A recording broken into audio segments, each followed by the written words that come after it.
automatic green flag yan. Not all clients are the same.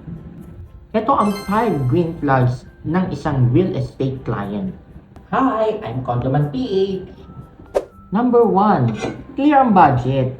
Alam niya kung magkano ang kaya niya. Walang tingin-tingin lang, ready pala bumili. Number 2, may timeline. May target move-in o may buying date. Seryoso yan. Number 3, open sa suggestions. Hindi fixated sa isang property. Nakikinig sa advice ng agent. Teamwork kumbaga. Number 4, respects your time. On time sa viewing, sumasagot sa messages, at hindi ghoster. Automatic green flag yan.